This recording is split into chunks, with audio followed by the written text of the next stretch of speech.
Today, we're moving away from civilization into the great wilds to find some new character concepts. Welcome to the Attic Dungeon. My name is Sam, and whether you're looking for your inner spirit animal or you just want to go loose on the tribal chants, I'm here to help you with everything. Maybe you don't know, but I'm still looking for loyal subscribers to help me grow my imperium of Dungeons and Dragons nonsense. If you want to help me out, then click the subscribe button if you haven't done so. By the way, in case you hadn't noticed yet, the Attic Dungeon now also has a Facebook page where you can stalk us even more. Yes, it's wonderful. Apart from just shamelessly self-promoting my own content on there, I also put on the occasional bit of Dungeons and Dragons trivia or fodder for discussion, so be sure to visit us on Facebook as well. Today is going to be a bit of a blend between two of my staple concepts. We're going to do some specific thematic builds as I love to do them, but they are very much inspired by role-playing ideas. Recently, I received a question to one of my videos. User Miklospal Martin Molnar, a lovely mouthful of words, asked me how I would build an elven Wardancer, a Warhammer concept, in Dungeons and Dragons 5e. He gave a few pointers about the character concept, and seeing as how I'm such a nice guy, I thought I'd just incorporate it into an episode. I've done this before, by the way. My Buffbot episode also started because somebody was asking me to build a specific type of celestial/sorcerer, I believe. So if you have any concepts that you're stuck on, ask me to help you. I'm pretty good at that stuff. Anyway, the Wardancer got incorporated in an episode I wanted to do for quite a while about more tribally characters anyway, so it fits in perfectly. It's tribal time. Seeing as this is Warhammer territory and I'm everything but a Warhammer expert, I had to educate myself a bit more. These Wardancers are unarmored, dual-wielding death machines, and in battle they tend to move to a rhythm that they can hear in their head, but nobody else can. Sort of a natural rhythm, let's say. In their society, they also function as a type of storytellers. I'm imagining that is very often through dancing, so they are certainly a far leap from the over-civilized elves we often see in D&D fantasy. I love it. A small side note, by the way, as you all know from my previous video, Tasha's Cauldron of Everything got released, so I'll be using everything it has to offer. The flexible attribute bonuses, subclasses, feats, everything. The only thing I won't use, unless for some reason it becomes really necessary, is the option to build a custom heritage. It's a great idea, really good. If you want to build your own race, go for it. But I'm afraid for many people, it's just going to be an excuse to power game, since it lets you start with your main attribute all the way up at 18 by choosing the right feat. So, not a big fan of that type of power gamey stuff. Everything else is fair game. Our first build for today is going to be the Wardancer. Our other build will focus more on the spiritual side of tribal life, and we're going to try and make some type of shaman-esque character. So, the Wardancer. If we look at the requirements that it has to fulfill, being unarmored, dual wield, no magic, high mobility, there's two classes that come to mind, mainly because we're stuck with the unarmored thingy here, and that would be the Barbarian and the Monk. Now, Monk fills 3 out of these 4 roles really well. Unarmored, super mobile, and they don't use any magic. The dual wielding bit, however, is not going to go so well for a Monk. Monks already have so many great options for their bonus action from their class and subclass features that your second weapon would probably never see any real play, hence making the dual wielding bit superfluous and moot. So let's not do that. We're going to make a Barbarian. Barbarians have a great unarmored feature. They're also very mobile. Their mobility increases as you rise in levels. They can be really decent dual wielders, as I've shown in my dual wielder video, which now really needs an update because of Tasha's, by the way. And last but not least, they are so very unmagical. They also fit the tribal ID pretty well, seeing as barbarians are usually seen as an ill fit for larger civilized societies. Race-wise, of course, it's going to be an elf, yay! But what type of elf? Well, apparently the Wardancers are mainly elves that live in the woods, so we're going to build a wood elf.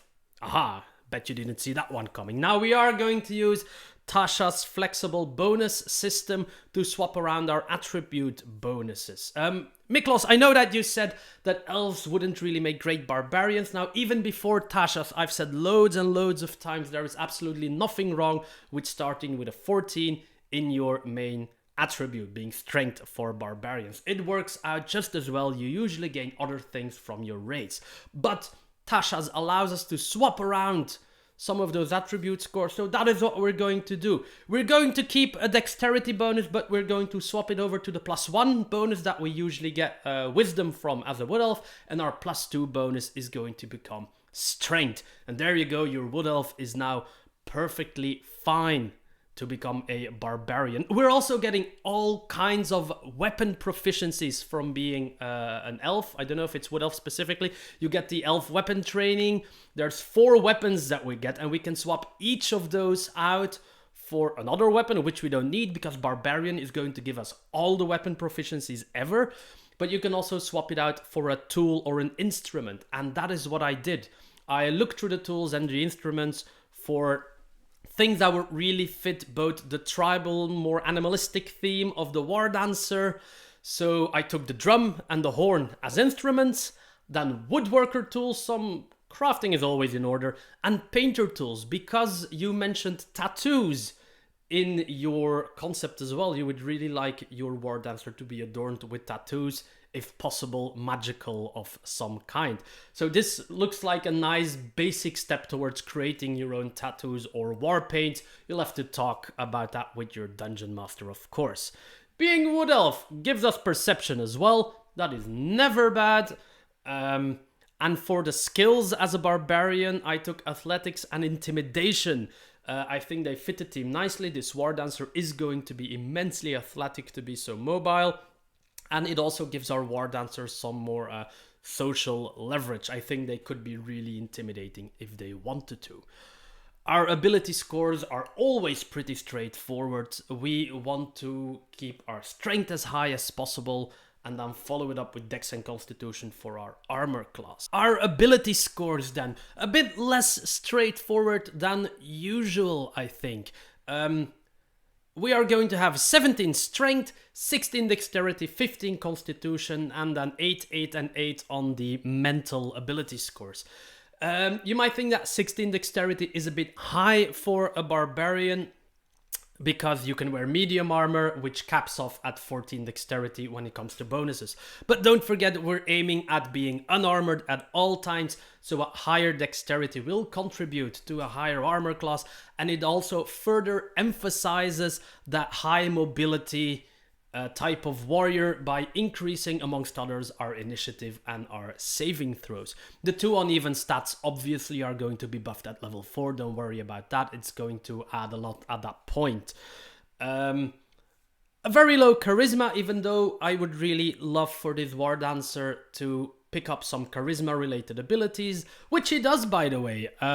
We already have intimidation to help us out in our social situations, and we are grabbing the entertainer background to give us proficiency in performance and acrobatics, both really good fits for this concept. One helping us to act out that storytelling / dance aspect that is vital to the character. The other one further emphasizing this mobile character. It also gives us another instrument to play. I don't really care anymore what you pick at this point. I already took the drum and the horn, which I think are the most tribally instruments in there. Then we move on to equipment at level 1. You can pick any martial weapon from the list. As a barbarian, since we're going for dual wield and the Wardancers work with swords, I would suggest short sword or scimitars, and you can buy a second one with the gold you get from your background. Everything nice is Everything else is nice to have, but not necessary for the concept. So our level 1 Wardancer is looking pretty solid. We can dual wield, we can jump into a rage, which, by the way, I wouldn't really describe as a rage, but more as your Wardancer getting into that rhythm that they keep hearing in their head, getting really into the flow of battle and becoming stronger because of it. We don't get any specific buff to dual wielding yet, but don't forget that the bonus damage you gain from raging counts for both of your attacks, not just the first one like many other features do. The only turn you won't be able to attack with both weapons is the turn you pop your rage. Now you can kind of avoid this if you see combat coming and you want to storm in, just rage and storm in. You don't have to waste that bonus action on raging, and you can start when you roll initiative already in a rage. Level 2 gives us two things, if I'm not mistaken. First, we have Reckless Attack, which allows our first attack on the turn to have advantage. Too bad our second attack won't get it, but still we're increasing our accuracy at the cost of others having advantage on us. So it kind of depends on the situation. If you're surrounded by a lot of enemies, you might not want to do this. We also gain Danger Sense, which allows us to improve our dexterity saving throw. Again, that theme of being a very mobile warrior is really coming into play here with that advantage on many of our dexterity saving throws. I think the one condition is that you have to be able to see the thing that is making you roll the saving throw. So a wizard fireballing you is very good, but if it's a trap that you didn't notice, I think there's a chance you don't get that saving throw. Level 3, of course, means subclass. Now, these Wardancer elves, these forest elves, are a bit on the animalistic side, I was told.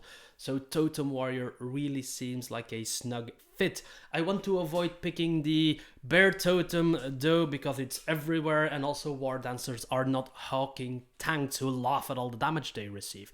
So instead I thought it might be a nice idea to have them inspire their allies to join them in the fray and give them the wolf totem, which gives your allies advantage on their attacks while they're raging.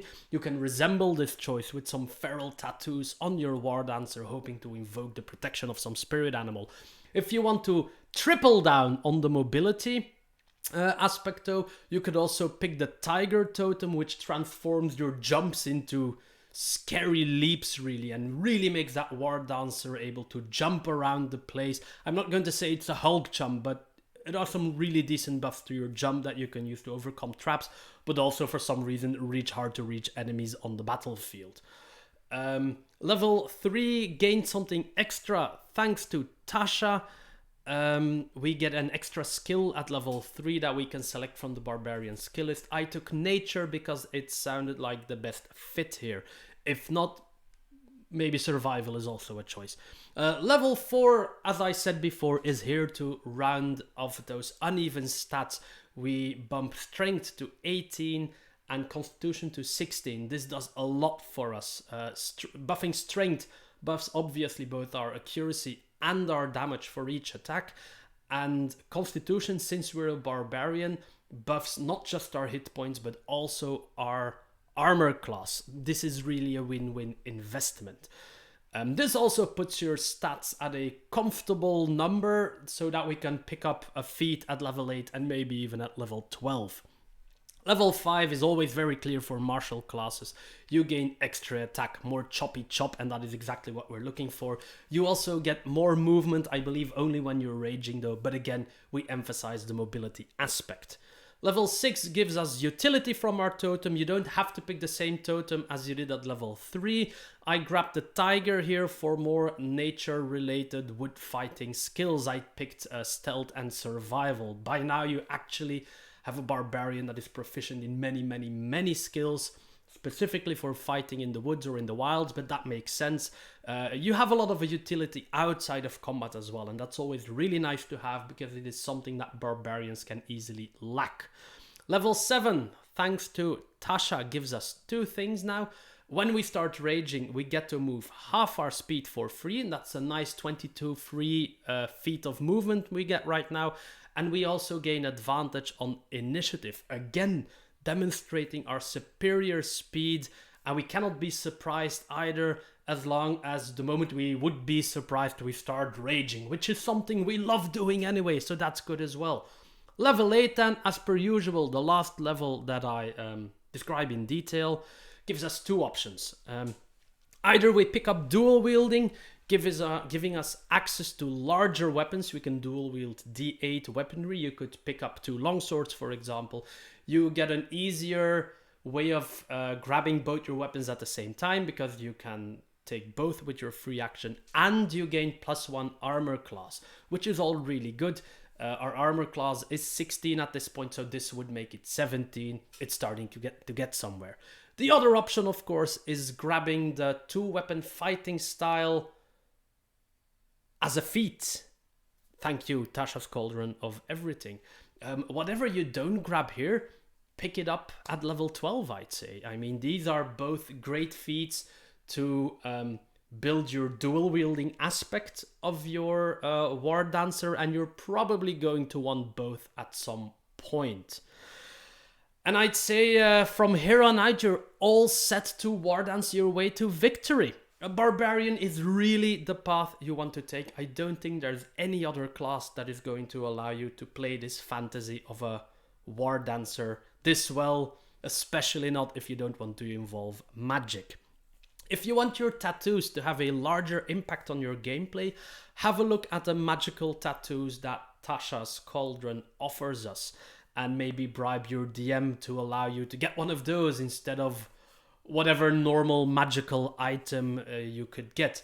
At higher levels, the Blood Fury tattoo looks really nice for a barbarian, adding extra damage and some self-healing as well, if I'm not mistaken. Have a look at the book. I think that would fill the last gap that we were looking for here, being those magical tattoos. Well, there you go, Miklos. Enjoy war dancing and chopping off people's heads and performing inspirational and rough dance maneuvers. We're moving on to our second build. And our second build, as I said, I wanted to make a type of shaman, a person who channels the spirits to help allies and hinder enemies.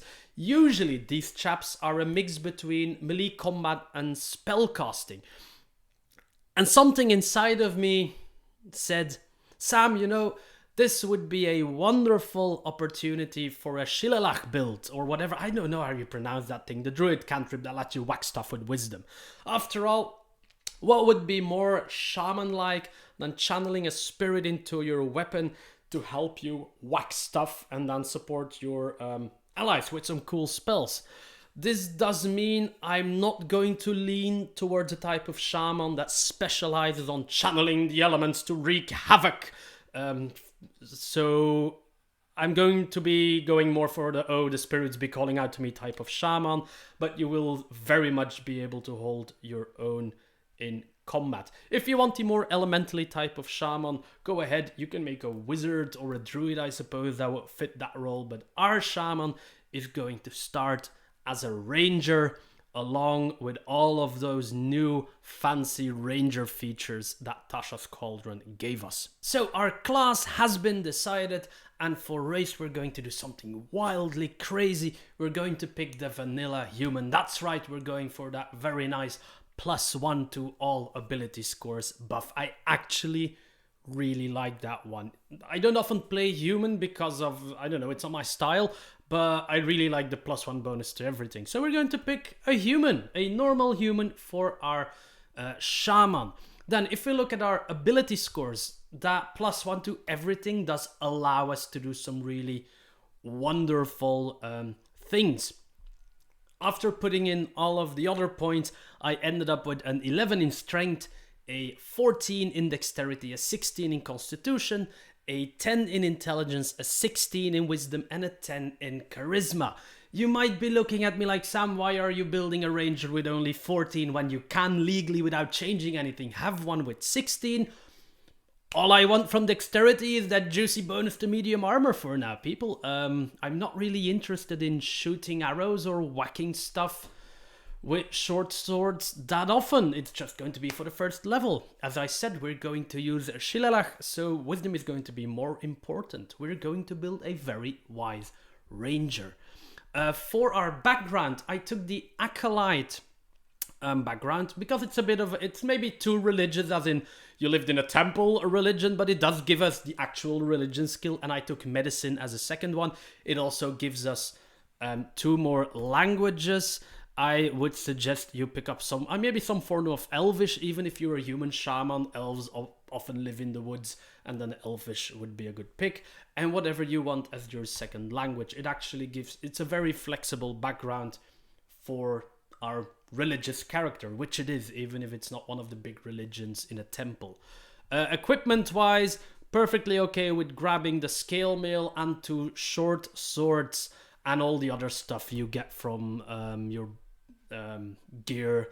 You do get a bow, you can use it, don't hesitate to use it. If you need to reach something, use the bow, you have it, but that's not going to be our main focus here. We don't get a shield at level 1. Actually, it would be even better if you sold one of the weapons or used the gold that you have to get a shield, because we're going to put our shaman at the front of the fighting quite often with his magical stick.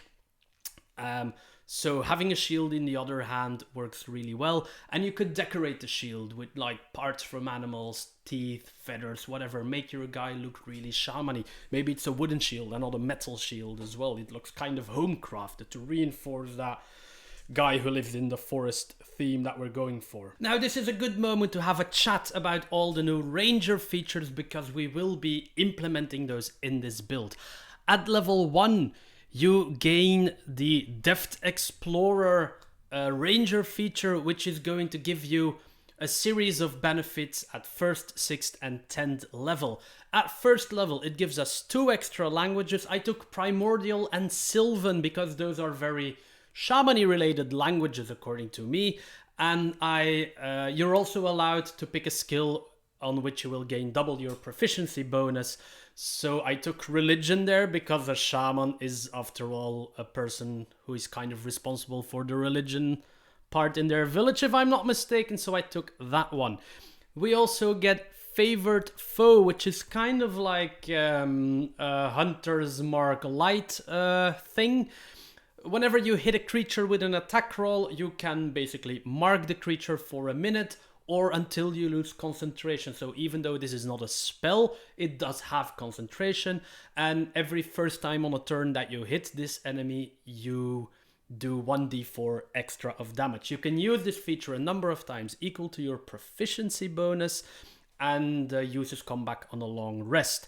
The die becomes stronger, it becomes a d6 at 6th level and a d8 at 14th level. Now, this is obviously a type of Hunter's Mark. You don't have to expend a spell slot to activate it, and you don't have to use a bonus action to activate it. So those things you don't have to. On the other side, it's very limited. You can't teleport it to another enemy once your first target has been defeated. And the number of uses are somewhat limited. Then again, at level 1 and 2, it's going to be the same as Hunter's Mark, namely 2 times. Some people like it, some people don't like it. I'm a bit in between. I can see the good side of this of this feature, and I also see the bad sides. But it is going to work out pretty well for us, because we will want to focus our spells more on supporting our party rather than dealing tons of extra damage. So this actually gives us an option to whack on those big strong guys with extra power without spending any of our precious few spell slots that we have.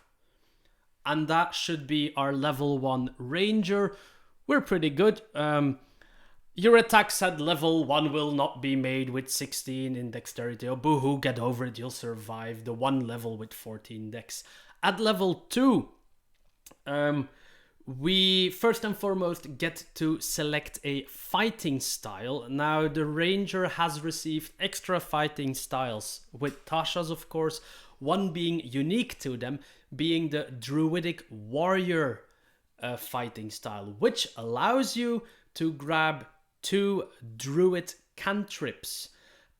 Obviously, I've been talking about the spell for like 2 minutes without actually having it. We're going to pick Shillalach, which allows us to turn a club or a quarterstaff that is usually a d6 non-magical and used with strength into a d8 magical weapon that uses our wisdom to attack instead of our strength or dexterity. That's what it's going to do. It costs us a bonus action and it stays active for a minute or so, which is 10 rounds in combat. That is usually enough to finish a fight. The other cantrip is obviously going to be guidance. We're going to guide our party with the help of the spirit to achieve greater things. Easy stuff. Rangers, as part of Tasha, also receive new spells to choose from, which is all nice when we will be selecting our spells, but we will not be picking the new level 1 spells, though we're looking for different stuff. Our level 1 spells that I picked were Fog Cloud and Cure Wounds. Cure Wounds because you want to bring some of that shamanistic healing voodoo to the table. You all know I prefer healing words over cure wounds, but the ranger does not gain access to healing words. Also, I think it's kind of nice. Cure wounds is of course a touch spell, and that kind of fits the shaman teams, that he has to touch you and, I don't know, rub on some medicine maybe, or channel a spirit force into your body to heal you. And Fog Cloud is a really nice level 1 spell that can be used in a variety of situations, and I think it fits the shaman really well, calling in some spirits that create a dense fog. Or if you're going for that elemental vibe as a shaman, your first control of the elements is a very simple fog creation, which is manipulating water and air, so that can work out really well. Really good as well. My English is starting to deteriorate because I've been recording for too long. On to level 3 then. Of course, we have to select our subclass at level 3, which is always a very important thing. For this one, I picked the Horizon Walker subclass. Why, the Horizon Walker, lore-wise, is all about being linked to the other planes, being very aware of them, and this seems like a good way to make your ranger shaman connected to something that in, for example, other RPGs is called the spirit realm, which is obviously going to be another plane of existence, possibly the ethereal plane in D&D. So this forges a connection between your shaman and other planes. It does some stuff. It gives you extra spells that you know at this level that's going to be limited to protection from evil and good, but further down the road you get stuff like Misty Step, Haste, Banishment, and Teleportation Circle. All of those are really good spells, to be honest, so protection from evil and good is the bummer. Spell at low level, but don't worry, better stuff is coming. You also gain the wonderful ability to detect a portal, which is a nifty thing to have, but maybe not what we're here for. What we do like, however, is the Planar Warrior feature. As a bonus action, and since we're not moving Hunter's Mark around all the time, we actually have an open bonus action. We can determine that the next time that we hit a creature this turn with a weapon attack, all the damage would be force damage, and the creature takes an extra d8, which becomes 2d8 at level 11. This is really good. Force damage is not that easily resisted if you would encounter an enemy that is resisting the magical bludgeoning damage of your club. Hit them with the force damage. Also, it's once each turn as a bonus action. We don't have Hunter's Mark. We don't need Hunter's Mark with this, and it stacks with our favorite foe that does not use a bonus action. So actually our spiritual counselor guiding living in the woods chap actually packs one hell of a punch as well, starting at level 3. Level 4, I'm going to keep it extremely simple though. We're just going to bump up our wisdom to 18. Why? Wisdom is going to determine some of our spellcasting abilities as well as our attack roll with our Shilelagh club. So it does almost everything for our class, so we want to have that at 18 pretty early on. Level 5, we are a martial class, so we gain the extra attack feature. We now get to pummel people more often with our favorite magic stick. We also gain access at this level to level 2 spells, and that is really good. These are the spells where our 18 wisdom is going to put in the extra work. We're still going for that spirit shaman vibe, so healing spirit is an obvious good choice here. Nowadays it heals an amount of times equal to 1 plus your spellcasting modifier. So thanks to our 18 wisdom, that would now be 5, which is a good heal. It's 5d6 that you'll heal then, which is really nice for a level 2 spell, to be honest. You could also pick up Aid, channel some help from the other side to buff your party's maximum hit points. Spike Growth is a really nice spell where you kind of have the earth do your bidding, creating difficult terrain that also hurts like hell. And the difficulty check for seeing through the illusion, because it looks like normal ground, is also tied to your spellcasting modifier. You could also pick up Lesser Restoration if your party has been getting hit by nasty debuffs and blindness and what have you. Lesser Restoration is a really good way of fixing that. Or if you want that shaman with a spiritual pet kind of vibe, there is the new Summon Beast spell, which gives you, instead of having to go through the entire monster manual to see what beasts you can summon like the earlier summoning spells do, the new ones from Tasha have a stat block attached to it, which is just called whatever, Summon Beast, and you can have it be whatever you want. You can make it look like whatever you want that kind of fits the stats that you're getting. And also this one gets bonuses from your spellcasting modifier from the spell slot used to summon the beast. So there's again the extra wisdom putting in the work along with the magic stick. Level 6, from that fancy new ranger feature at level 1 that we got, we now get a 5 extra walking speed, and we also gain a swimming speed and a climbing speed. Now, aside from the shaman build, this is actually a really nice exploration, but for a general ranger, I think Wizards really put in some work to bringing that explorer magic back to the ranger with these new features. You do also get the old favored enemy feature. It's not replaced by the other one apparently. I thought it was, but the fancy feature that now gives you this extra movement speed only replaces the level 1 feature where you had to choose a type of terrain that you were specialized in and what had you. It does not replace other features that you gain. So you still gain favored enemies. You can still pick a type of enemy that you have a lot of knowledge about. Look for something spiritual. Beasts can be a thing, of course, if you're a nature person. Otherwise, maybe celestials are a thing. Have a look. It's mainly there again to help you track down enemies. Level 7 gives us, by way of our Horizon Walker subclass, the Etherealness spell, which basically allows you to travel for a very limited time to the ethereal plane. You can still see the material plane, you can move, but you cannot interact with anything, and nothing can interact with you that is not also on the ethereal plane. So you can kind of remove yourself from combat a bit there to show up somewhere else. But I also think this is really nice as your shaman's first actual trip to the spirit realm. I mean, this is RP wise, I think this is a shaman. You're kind of meditating or whatever, and suddenly you're in another plane of existence where you can see spirits roaming about. This really works for the concept that we're trying to get here. You also get an extra spell at this level. Take something from the list that I put out there for level 2 spells. They're all very good. And then at level 8, of course, you could easily bump Wisdom to 20 already and be done with that, but you know how much I like feats.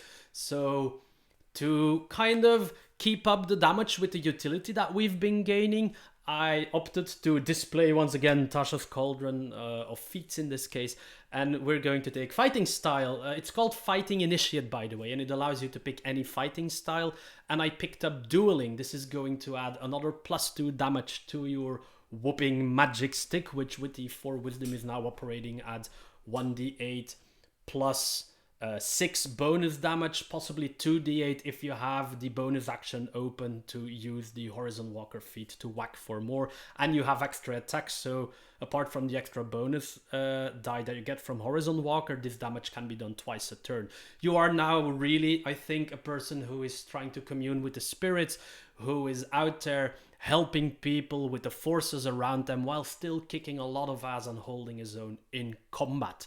Now, there is, of course, another path that you can take after the 5th level of Ranger, once you get that extra attack, which I really think is necessary for this build. You could start going into Druid levels. Perfectly possible.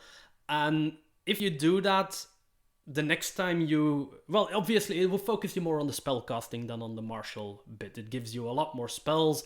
You can lure in that elemental magic thing a bit by picking a relevant land circle. You could pick, what's it called, the Shepherd Druid, which actually puts down a totem to protect people. That's also a very shamany thing to do, so go ahead, you can go there as well. But later on, you could swap out, because you're obviously getting druid cantrips as well. You could pick up Shillalach through the druid cantrip list along with guidance and replace your old druidic warrior fighting style, what you're allowed to do as per the rules of Tasha's, with dueling. So you can actually get that fighting style as well alongside with Shillalach by going further down the druid path. That would of course take you all the way up to level 7 before you can do that. We can do it a lot faster here if you want to. Actually, you could do it at level 4, but we're doing it at level 8. It's another path of dressing up your shamans higher levels. If you want more spellcasting, multi-class into druid. If you want the balance between spellcasting and martial fighting to be where it is, keep following those ranger levels and explore those new features you get at higher levels. Alright, so now you got both a Wardancer and a Shaman. That's a really nice start to your very own tribal party. Maybe you have some tribal builds out there as well. Some classes that you've RP designed in such a way with the right spells and features that they would really fit into a party of tribal warriors. If you do, please let me know in the comments down below. And if all goes well, dear viewers, I'll see you next time in the Attic Dungeon.